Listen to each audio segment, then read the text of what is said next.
Hey everybody, welcome to Airsoftology Mondays, the show that answers your questions, helps you out in a pinch, and also tells you why electrical tape is 2016's best airsoft fashion accessory. I'm your host, Jonathan Higgs, and we are back for another full show of your questions, and a lot of them are surrounding some new laws that kicked in here in 2016, so we're going to get to those a little bit later in the show in the questions. But I do want to give you guys a quick update before we jump right on into that next week, we're going to be skipping Mondays. There will not be an Airsoftology Mondays next week, and that's going to be for SHOT Show. But fear not, don't go, oh, Jonathan, man, I was waiting for that show.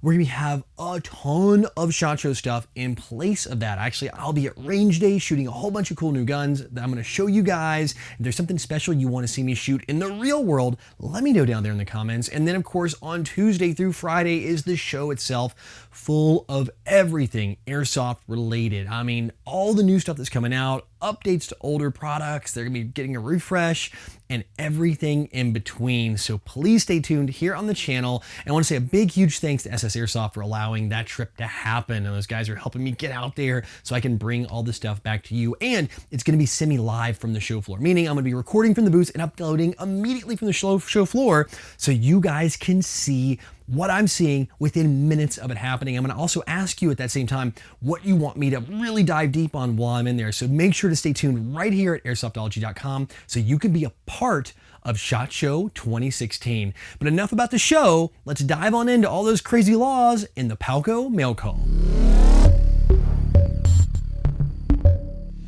Agario Life writes, hey Jonathan, I was wondering what your opinions are on the new neon tape law that has been passed for states like California and New York. Thanks. All right, so I saw a lot around this, and I'm also going to get into the Massachusetts thing that's happening as well. So kind of buckle up, boys and girls. It's going to be a little bit longer question here. So first off, with the California law, the big change in the law here in California, if you live here, it's gonna matter to you. If you don't live here, don't worry about it. That's the biggest news about the California law. You're gonna have orange or brightly colored trigger guard of all your guns, and an orange stripe or a brightly colored stripe. It doesn't have to be orange specifically, either around the grip, the magazine, or the actual stock of the gun. Only two of those, just two. But also, this mainly applies just to retailers. And from someone who just played at a California field and it's January, let me tell you this, there are not many people running the old tape on their guns. The way it's written, it doesn't seem like it affects the players that much. And even if you do put tape on it, think about your hands covering up the actual grip. You can like cup the magazine. It's no biggie. So guys, fear not. That's not a big deal. The other thing is Massachusetts. Now they've got a law that's out right now in the books that will literally kill airsoft the way it's written as it stands in Massachusetts as a state.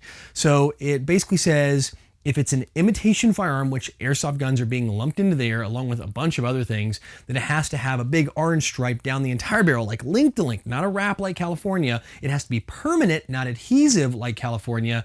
And then the barrel has to have a permanent plug or a plug in it for 1 inch. So basically that ruins the ability to shoot BBs because you're plugging the barrel.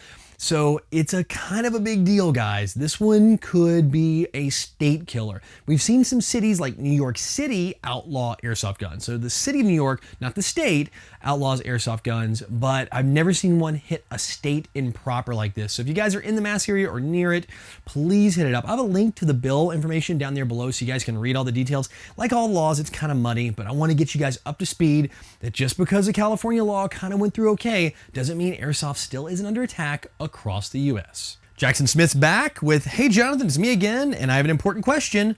Monster or Red Bull, or are you a Rip It fan? Ha, none of the above. Rockstar all the way, baby. Sam Gardner writes, what do you think of non-blowback pistols? Now, I have to admit, I do like the cool factor of a blowback pistol. Having that slide cycle is just neat, especially a guy who shoots real firearms and just loves the kick of airsoft.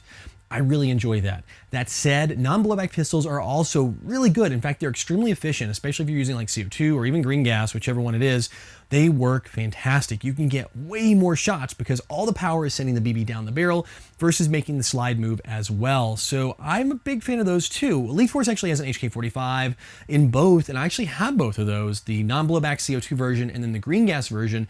And I like them both equally as well. They perform great, they look great, licensing, and I'll tell you, one of the best pistols on the market. And so you old school or Marui fans out there will know what this is. It's the Marui Mark 23, arguably one of the quietest airsoft gas blowback pistols on the market you can possibly get with that suppressor you get with it in the kit, in the case.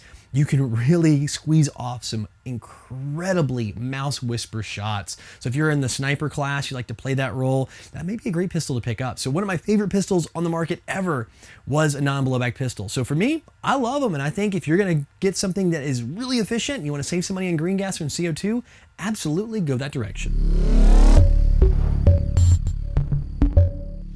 All right, guys, that's it for questions this week, which means it is time for the Code Red Headset's video recommendation of the week, and this one is scary. And I'm not gonna say like scary, like jump out, boo, shock value. This one is like a scary moment for me because playing in milsim ops, and a lot of these are kind of rough places. You know, they're not exactly safety first kind of areas. That's why you sign like a ton of waivers. This one really hits home. I remember seeing it a couple years ago, and this one is called Airsoft Accident, roughly translated by Pablo Glens. Only has a handful of subscribers. There's really nothing on his channel, but this video is it. I've seen it re-uploaded to other channels, but this is the original of him playing as a sniper in an airsoft game, and this looks like abandoned kind of town structure, buildings, whatever. He's on the roof. There's absolutely no railings on the roof. This roof is flat, and he takes a fall. He's not aware of his surroundings, I guess, just gets disoriented. He's worried about sighting down the scope, takes a step and falls off backwards 2 stories down. Now, fortunately, he did hurt himself. Unfortunately, he did hurt himself, but fortunately, he's good to go. He healed up from it, no problem afterwards.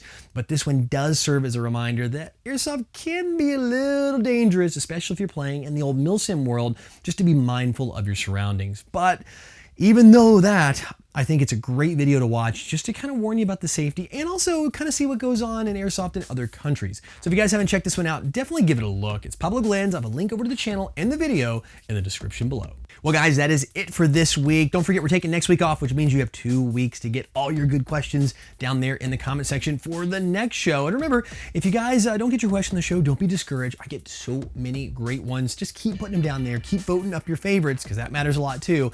And I will get them on the next show. Also, don't forget next week's SHOT Show and tons of stuff. So stay tuned right here on the channel for all those things. I'm really looking forward to your feedback on those semi-live uploads I'll be doing to see what I should be talking about when I'm in the booths right there from the show floor. Well, guys, I will see you at SHOT Show next week, but until the next Monday show in 2 weeks, go out, play some airsoft, have some fun, but no matter what you do, call your freaking hits.